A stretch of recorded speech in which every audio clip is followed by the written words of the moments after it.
welcome to our show. We have Joe Maher, the president, and Pete Ferrara, the vice president.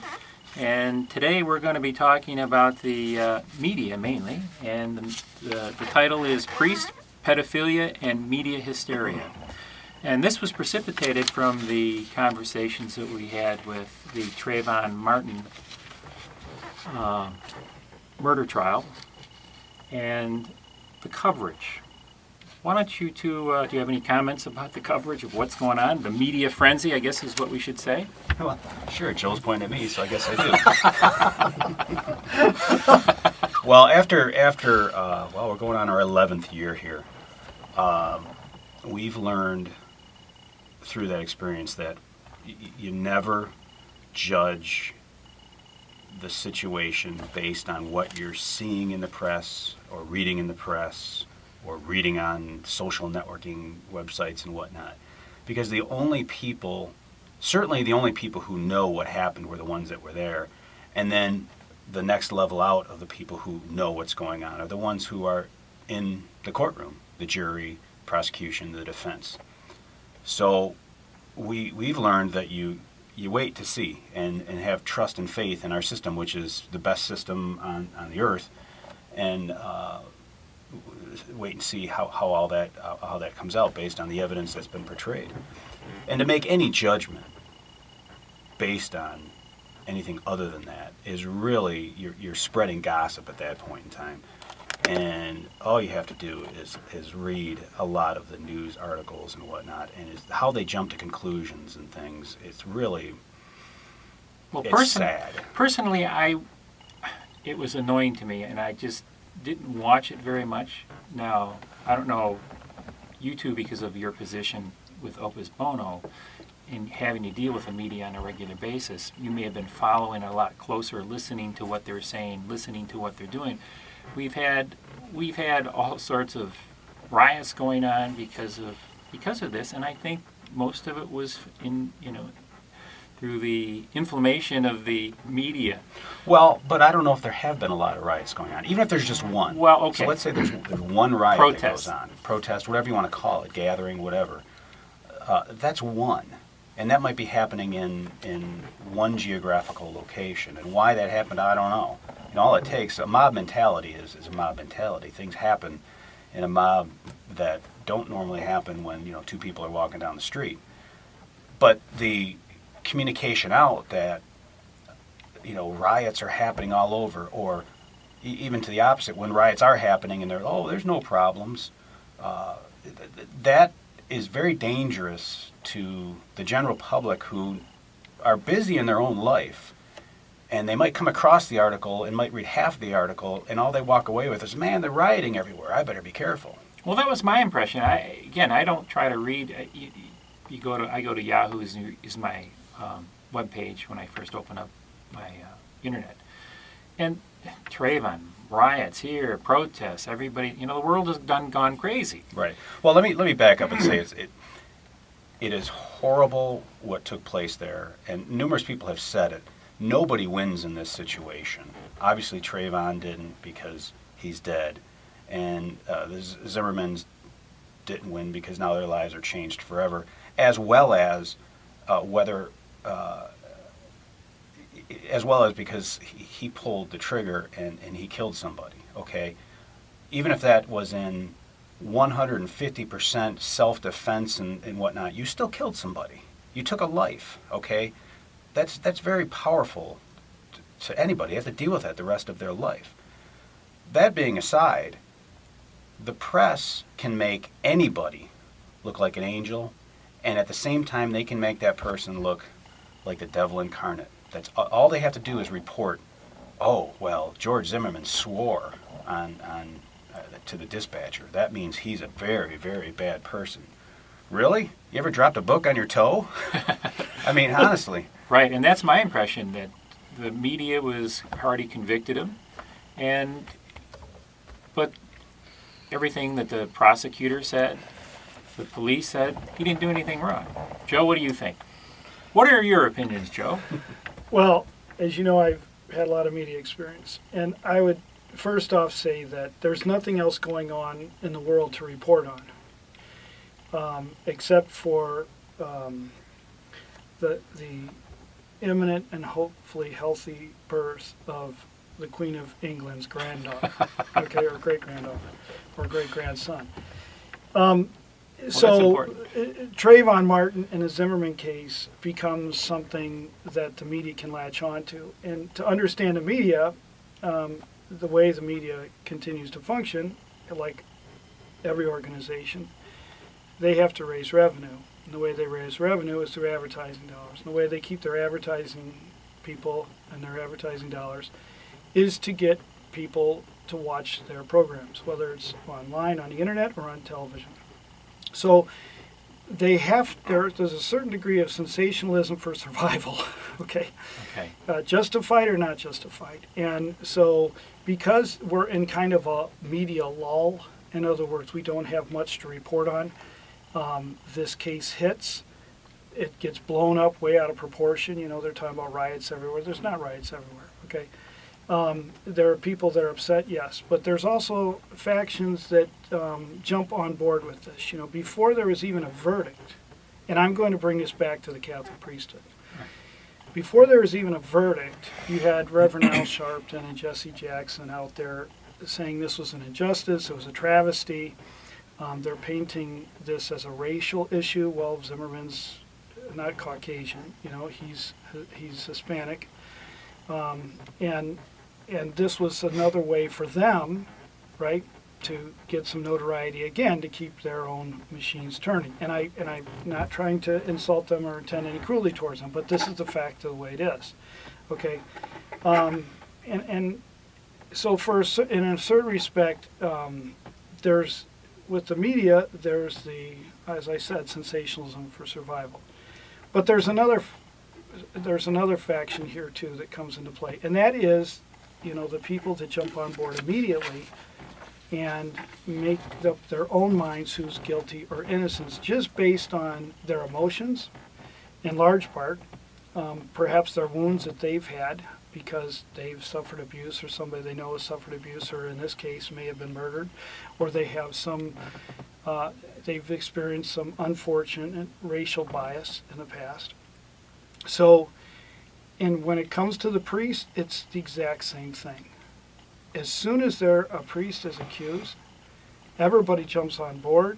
He's a pedophile, he's guilty, and there is no court of law in the United States that can find a priest innocent without some kind of protest afterwards. And I'm not minimizing the fact of the abuse that did occur by priests and the horrible, you know, trauma that causes people who are real victims. But again, it comes down to the media again with this hyper-sensationalism, and people buy into that. And unfortunately, as we have seen time and time again, in the past, the media had to have 3 sources of authentic truth. In other words, they had to have 3 verifiable sources before they could report on it.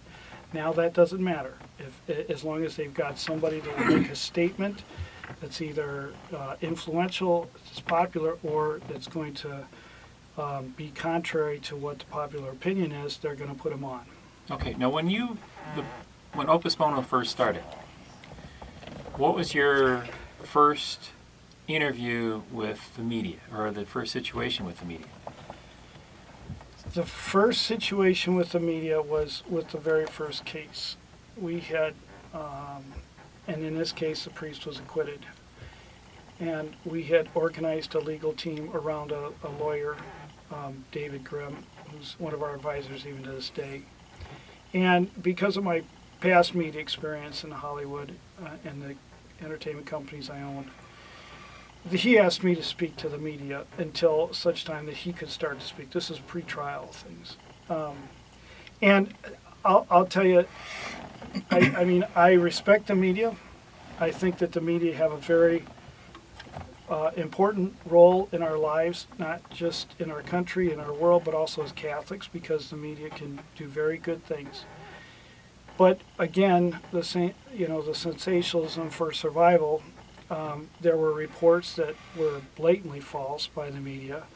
And unfortunately, there were comments that I made in the media about the case that were true and factual, but they reported something completely different. I'll give you an example. They said that this priest was in northern Michigan at a monastery, locked up, in seclusion, not able to come out, and he was sitting in my living room having dinner at my house. Okay, and this priest almost fell over and passed out and said, they know that's not true. Where did they get that information? So, unfortunately, at times, media reporting can be completely inaccurate or untruthful, and again, it can cause this kind of hysteria. Imagine the viewers who know nothing about the case thinking that this priest is in a northern monastery, locked up, secluded, can't go anywhere, then he must be guilty. Okay. Was the first case national news or just local news? No, the first case was international because the priest was a political refugee from a small African country, more like a dictatorship government, and he was a political refugee here in the United States. So it made everywhere. It made BBC. It made everything. Now, did you have to have interviews, or did they interview all these media outlets from around the world, or just the local? No, well, Joe would know much better than I. But for example, the AP, something gets reported on AP, even the local news will pick it up, and it'll say in their AP, but they'll pick it up and report it. But that brings up an interesting point because we've seen it numerous times. So in the priesthood, we've seen it in regards to priest cases. So I'm certain it happens with other cases out there in the world. But it will get reported that, the priest had a green shirt on, okay, as an example. If you start to follow that trail of that article or that point of quote-unquote fact, next thing you know, he's got a teal shirt on. And all it takes is for one person to read it, and they may not even be doing it maliciously, but they might read it slightly different, so they'll report something slightly different. So it's like that game you played as a kid, sitting around the table, and someone will say a word, and then you lean over and say it to the next person. By the time it gets back to you, you said frog, and when it comes back to you is swan. We've seen that happen in a lot of the articles out there. So it's sort of this self-fulfilling prophecy that this information gets out there, and next thing you know, people are reading it and go, well, I heard. Okay, so the first case was strictly maybe Detroit newspapers, any television stations? No, a television station, I'm sure. But they all wanted to interview you and say, okay, this is what's going on, or ask you what was going on? I'd have to have Joe answer that. Well, it was a big trial because it was a black priest who was accused of raping a white woman in inner city Detroit. And the priest was from Africa. So all the African news agencies handled it. The BBC handled it. They were all over it. All the national news started to handle it. And we had a prosecutor here who, unfortunately, I think, trying to gain his own sensationalism, so to speak, said that he was going to make sure that this priest was convicted and spend the rest of his life in jail. However, the sentence would never have dictated that the court or the judge would have a sentence of life in jail. Okay, so again, here we have this sensationalism. It's a priest, and this is what's going to happen, and this is an elected official saying we're going to put him away for life.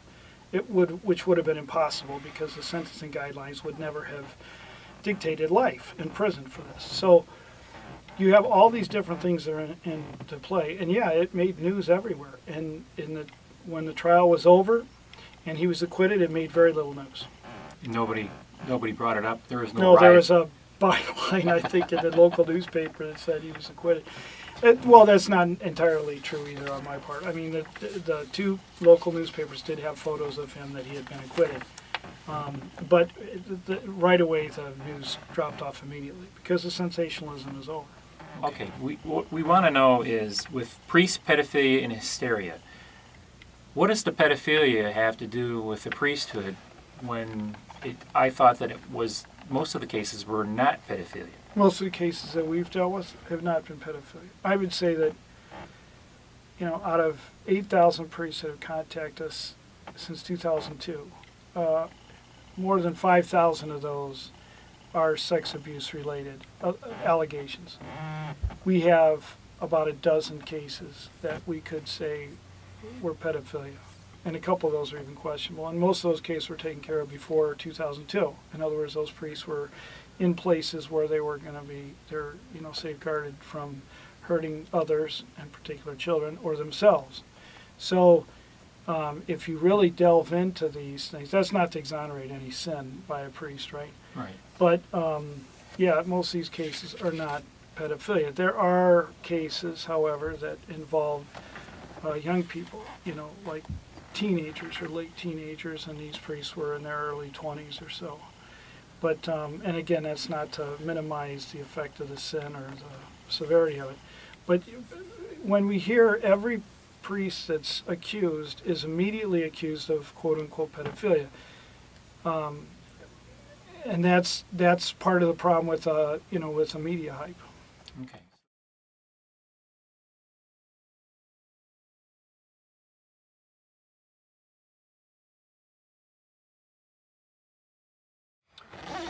My opinion on that is, number one, the church.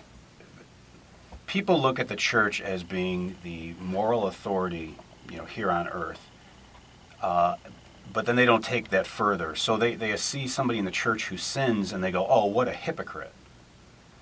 And when it's the church institution itself sinning for whatever reason, whether it's bishops not doing the right thing or priests not doing the right thing, they again hypocritically go, "Oh, see, they shouldn't be doing that," because they obviously don't believe what they are preaching.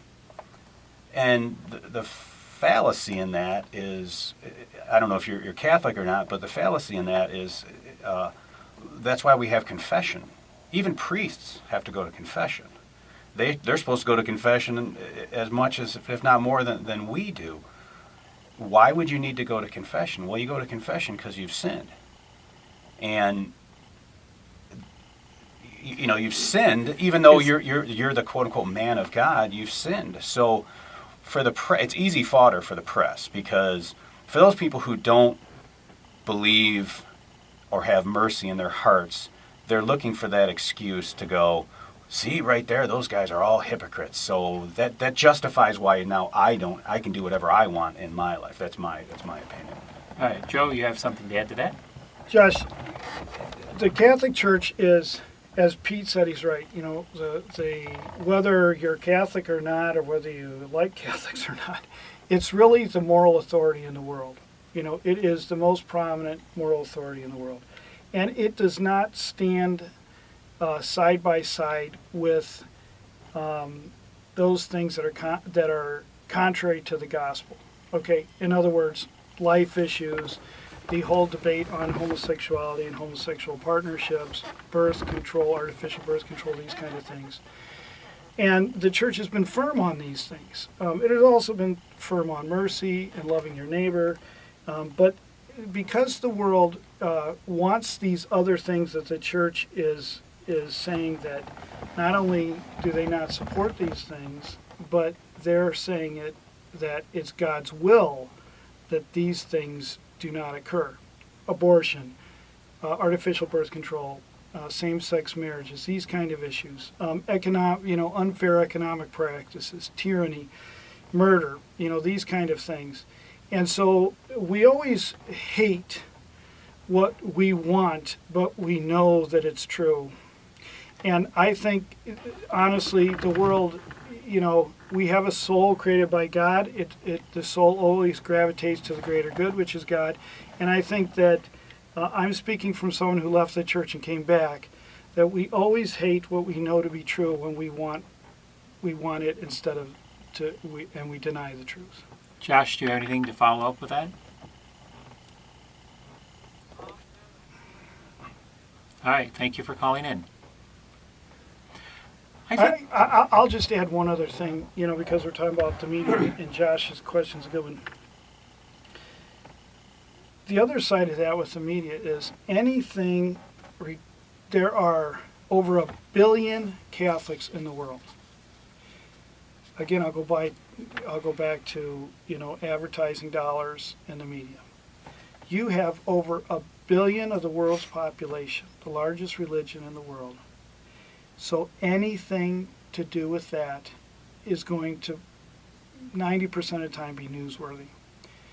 Anything that would be controversial or sensational is going to be 100% newsworthy. So anything regarding the Pope or the church or bishops or priests or the church in any way is going to be controversial and worthy of reporting as a media source. Right, and I think there's a spiritual nature to this whole thing too.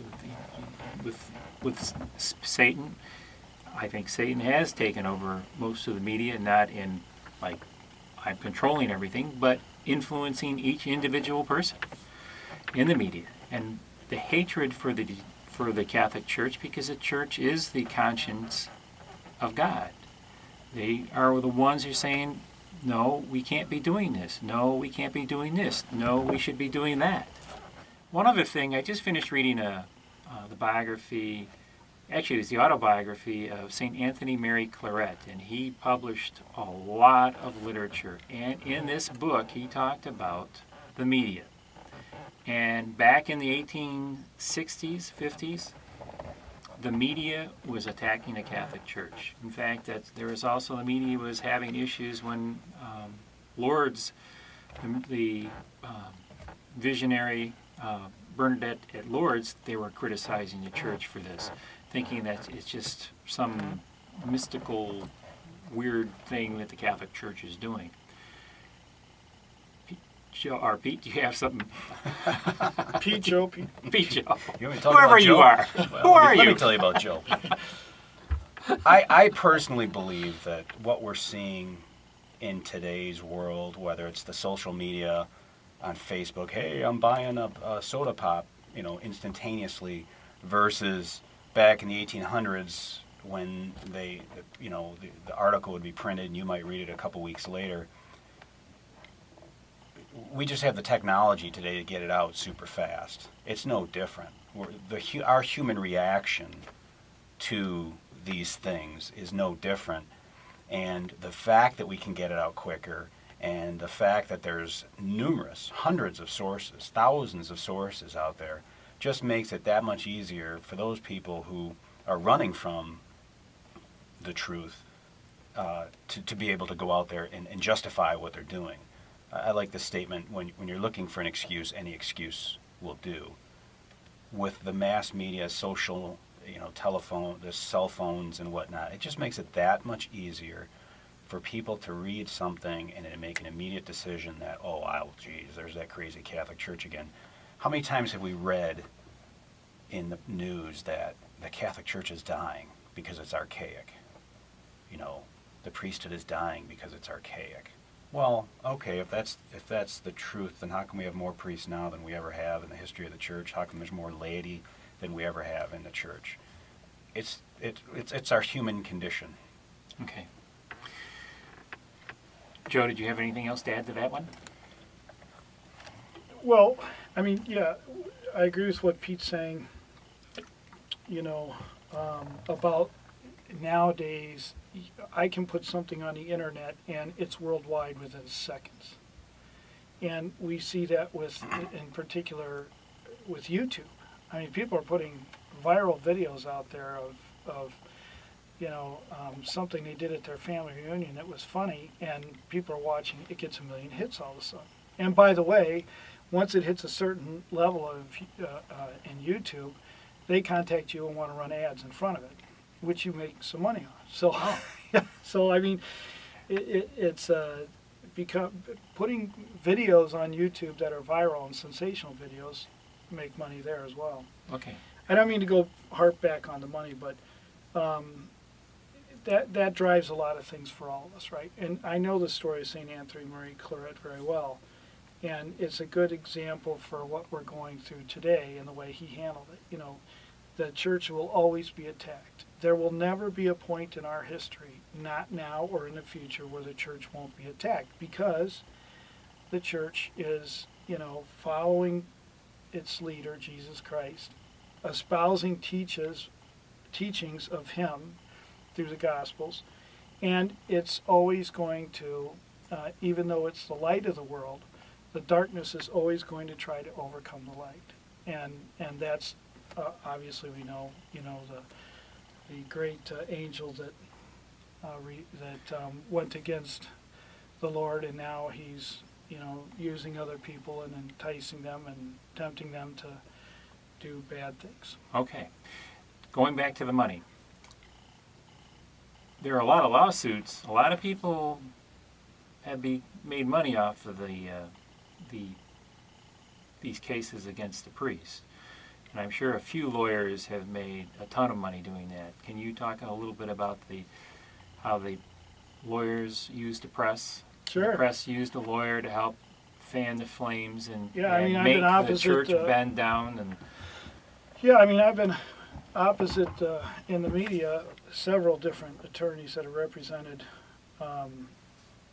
alleged victims. I don't on TV attend shows? any insult. Yeah, television, radio, newspapers. I don't attend any offense to the real victims, obviously. The lawyers are very, very good at manipulating the media,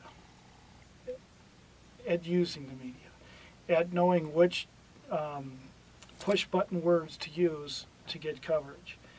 And one of their tactics, which has been very, very successful, and it's well known, I'm not revealing any secrets, obviously, but they will, their first methodology is you get it out to the media as soon as possible, you gain as much press as possible, you get up there on the steps of the diocese or archdiocese, and you get the press there, because then it levels down this huge media barrage and this huge pressure on the church. And the lawyers for the church, the corporate lawyers for the church, obviously they are paid to protect the diocese and its assets. And the way that the modus operandi for that is, of course, you settle, right? You try to stay out of court as much as you can. You don't try to you try to minimize the bad publicity of the church and to protect, obviously, the bishop and the assets of the church. So these lawyers are great at using the media. I mean, that's their big thing. Get the media involved right away. The church feels the pressure. They're going to get, they're going to get a settlement. It's going to be a great settlement because the church is on its heels. And then, furthermore, if they can get a conviction in a criminal court, well, that's, icing on the cake, because as soon as they get that, then the civil lawsuit of award for money is a slam dunk. Now, what about other people that they bring a lawsuit and then all of a sudden more people come out and the media feeds on that as well? Sure. And it makes sense, though, because if someone comes out and, opens the door and they see that there's a possibility that they could win, they come running out from every angle with this happened to me and that happened to me and this person did this to me and those types of things. And going to court, going to trial is very costly. And it is a gamble in the sense of you don't know, especially if it's a jury trial, or even if it's just the judge, you don't know if the judge is going to be, what attitude the judge is going to be in that day, or the jury, how the jury is going to see it, or how it's presented and those types of things. So we've heard people say romantically, well, it should go to court and they should, the truth should be known.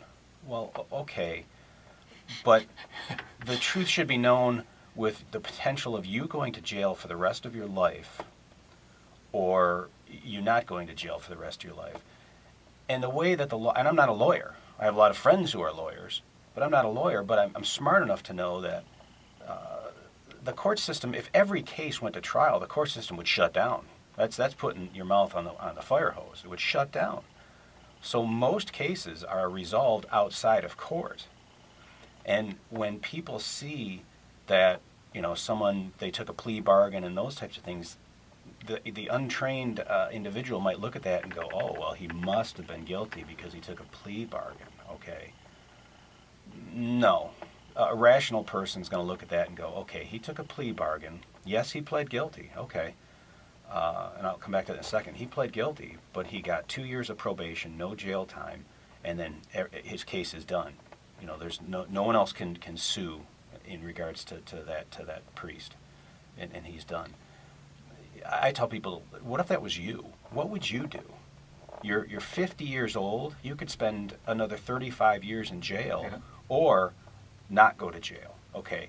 Either way, you're not going back into the priesthood actively. You're always a priest. When you die and you go to heaven, you'll always be a priest. Unfortunately, if you die and go to hell, you'll be a priest too. But to the devil's glee. But that's a very difficult thing. And people go, well, they shouldn't. If they're not guilty, they shouldn't plead guilty and those types of things. That type of situation was brought up to one of our theological advisors, Cardinal Avery Dulles, and even he did not have an answer on that. He was still On what's better to do, what to do. should you plead guilty if you're not guilty? Should you plead guilty if you're not guilty? And he didn't have an answer. So some of the greatest thinkers in our church at the time couldn't even answer it. So it's very difficult. People think, as one priest said, that the easiest part was getting handcuffed. That was the easiest part. What came afterwards was the hell. Okay. Going back to the media, how many different television shows have you been on, Joe? Just estimate. Oh my goodness, many, many, many, many. All the major news networks. Were any of them fair? Yeah, I think so. I think there were some that were pretty fair. I mean, they were, it depends on the host. Okay. A lot depends on the host, and the guests that they have on. I mean, I mean, if I've somebody always gets been you, opposite, of somebody. The saddest one that I was ever on was I was on a national show where there was a accuser, an alleged victim that was on as well, and we knew the case pretty well. He didn't know that, but we knew the case pretty well, and he had committed suicide a couple weeks later, and we knew that he was lying and that this didn't happen. And that was really sad, and it really kind of, for me, for all of us, but me in particular, it made me think about all of this, that when it comes to false allegations and that, you're a lot of times you're talking about people that have some real emotional issues that are not being addressed because of the sensationalism of the media. You make an accusation against a priest, you're on TV, all your sins are exonerated because it was the evil priest that caused this.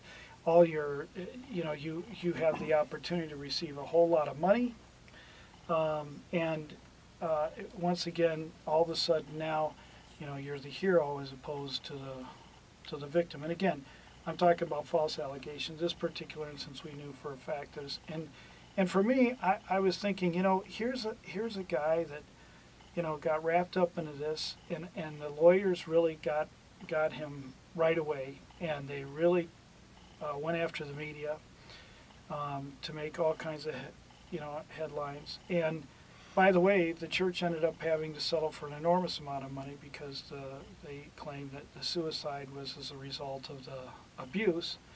That I can tell you, I mean, from what we know about the case, didn't happen.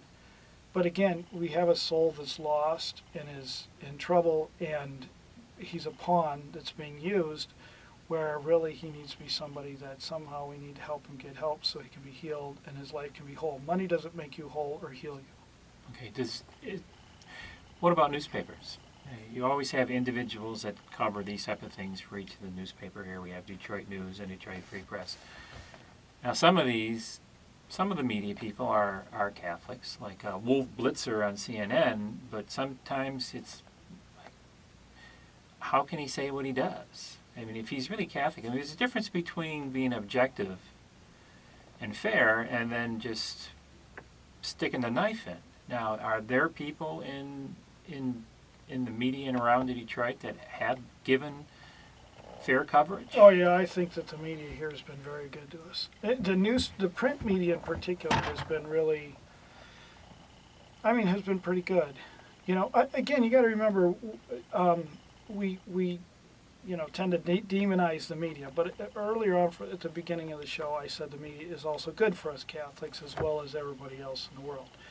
the people that work with the media, especially Catholics, are just as perplexed and upset about this as everybody else. Okay, it's beyond a sore subject, right? I mean, you're talking about your priest that you rely on for your spiritual growth, but also your whole world is shaken when suddenly you find out that your priest has done something wrong, whether real or alleged. Okay, but in general, I think that for us, for Opus Bono, in our interviews, we've been treated pretty fairly. I would not say that's the case with all of the priests and with the church itself. I go back to, the church is attacked and vilified in the media often because it stands for something contrary to the gospel, and we always hate what we know to be true, even though that's what we want. Right. What about the Catholic media? There isn't too much. When it comes to Catholic media, there's you have the local Catholic radio, you have 2 newspapers, a National Catholic Register and our Sunday's Visitor, and EWTN. How have they covered this whole thing? What was their take? Did they interview you too? Were you in? No, we've talked to them off record, I guess is the best way to say it.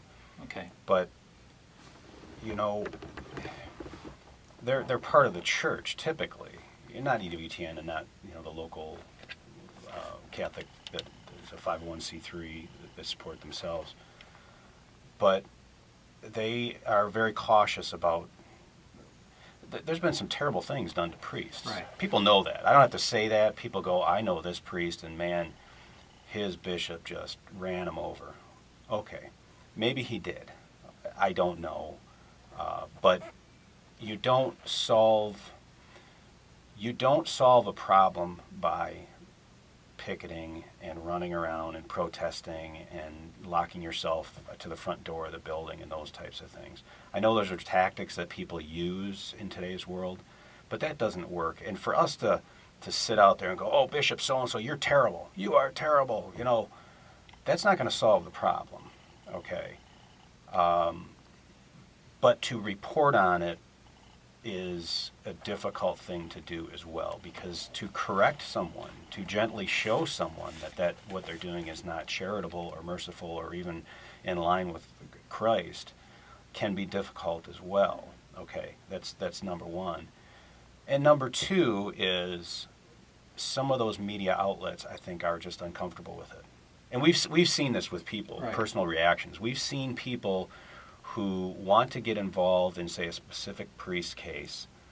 They've contacted us. We've worked with them in a sense of staying in communication, and we just see them sort of turn around and go away. And I don't want to call it fear. I don't want to call it whatever. But for whatever reason, God's given Joe and I the grace to be able to stomach some of this. But for some people, they just can't, and I don't blame them. Yes, you have a question. I do have a question for you. You can ask me. There was a very interesting, I think it was about 2004, 2005, Joe and I were traveling, and we in the morning, you open up the front door, and there was a paper there, USA Today. This was 2003 or 4, I think. And in there, they had listed by state and everything, all of the priests who were accused and so on and so forth. So naturally, we looked at it. It was unexpected. We looked at it, and the summation of all the data that was in there, you would see that how many priests were accused of pedophilia and how many were accused of something else. And it showed that the pedophilia was a minor, but nobody picked it up. Nobody talked about it. Even to this day, if a priest is accused, the average person thinks pedophile. Okay. All right. Now we have Josh from Kentucky calling back in with another question. Josh, what's your question now?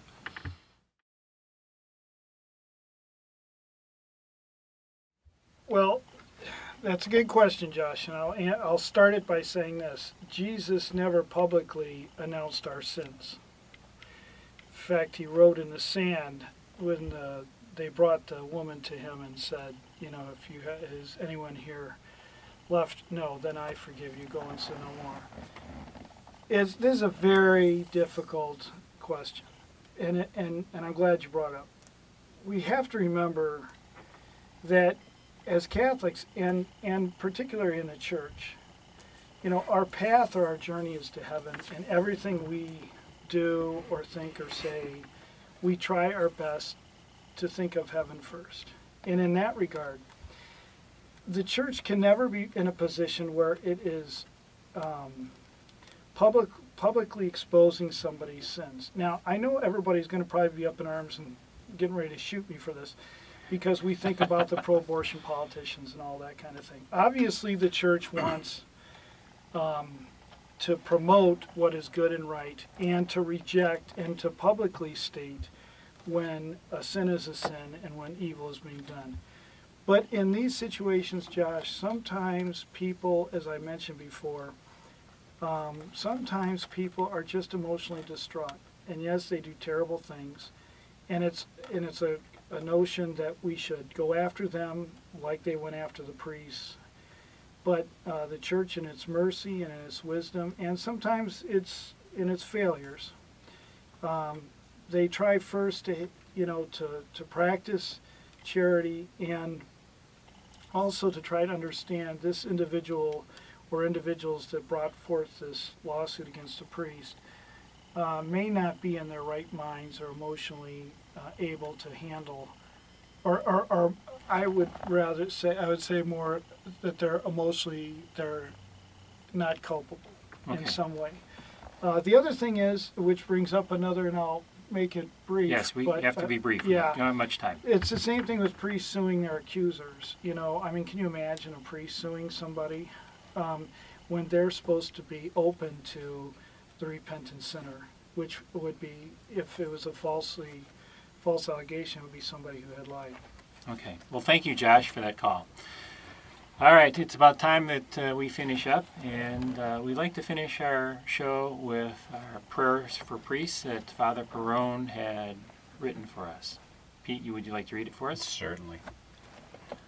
O Lord Jesus Christ, eternal high priest and exemplar of priestly holiness and dignity, we are grateful to you for having chosen certain men for the ministerial priesthood, by which you continue to instruct, admonish, forgive, nourish, and strengthen your church.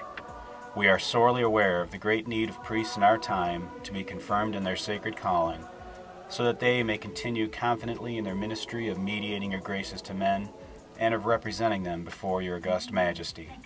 Relying on the intercession of Holy Mary, Mother of Priests, and of Saint Joseph, her beloved spouse, we beg your help for the priests who are the most troubled, tempted, discouraged, and suffering.